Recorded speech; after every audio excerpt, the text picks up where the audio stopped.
Hey guys, it's Shingy. The role of transparency is this year's theme at the Seattle Interactive Conference. It all became clear when I spoke to Alex Wheeler, the VP of Global Digital Marketing for Starbucks, about authenticity, participation, and the network brand that helped them with their recent reboot.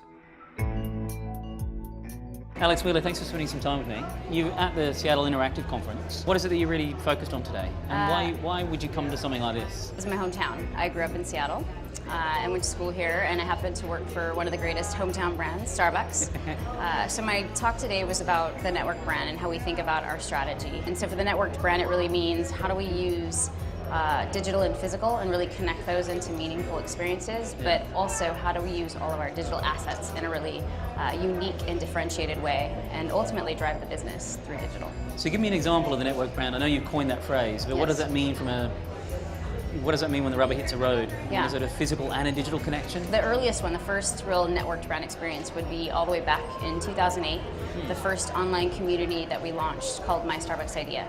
And what it is it's an idea community where anyone can come and share their idea for the Starbucks experience. They can vote up ideas of others that they like or add to them or comment. And what we've done in over 5 years is we've launched over 300 of those ideas, and some of them have informed product development or how our loyalty program is shaped. Some have brought back loved products that maybe we discontinued or new innovations. So that's an example of how we used the technology to hear our customers, to allow them to create a community and share what they wanted out of the Starbucks experience, but also have it really affect the Starbucks experience and launch real innovations. You know, you've lent in heavily into digital. Is that part of the secret sauce to make sure you're able to sort of extrapolate the brand across digital? Has that been Yeah, I think that's definitely part of the story. Howard put out a book a couple years ago called Onward that really does tell the story of the transformation of the company from 2008 to now. Right. I think digital absolutely plays a key role in that and how we connect with our customers digitally to really deepen the relationship.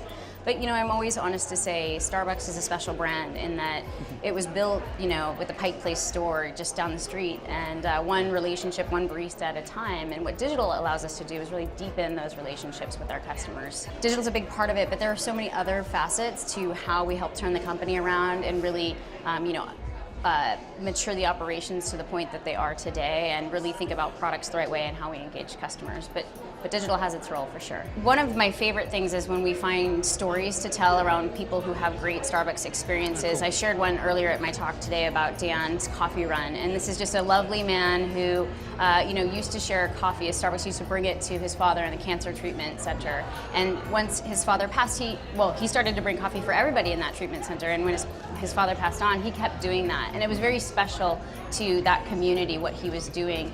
And we love Dan, and we help try and fund his efforts, because for us, that's all about humanity, and it's all about that connection. So when you think about it digitally, that's helping to tell the story through video or get the word out and build awareness. But how important is listening, and how important is authenticity in terms of voice? So important. Both are so important. I think authenticity is king just in the digital space, and it's absolutely core to our brand.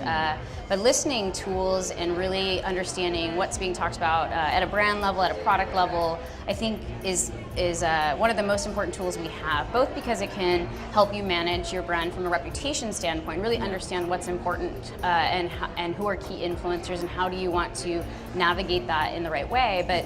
But also, I think that's where you get your best insights that lead to creative work. If you were actually mining insights and listening for that point of differentiation or something that might spark creativity in a different way. So I'll give you an example I shared at the talk, which was this summer's Frappuccino with Sip Face. What we found was that there was this phenomenon happening where people, and this happened all around the world, once they bought their Frappuccino or cold beverage, they would instantly take a selfie of themselves sipping on that beverage. And we just basically kind of put our arms around that and said, this is fantastic, we love this. It's very simple, and it's easy for people to do and activate, and they can do it in all their existing channels, whether it's Twitter or Instagram or Facebook. It's not, building some big experience and pushing them to a cul-de-sac. It's actually being authentic to what was already happening, using listening, and being authentic in the spaces they were already doing it. Hey, look, I know you just got off the plane from Singapore, and I just got off the plane from Istanbul, so we Yes. should probably crack on with our days, but thanks for spending some time with me. Oh, thank you. Alex Wheeler, isn't she fab? Thanks. Thank you. Cheers.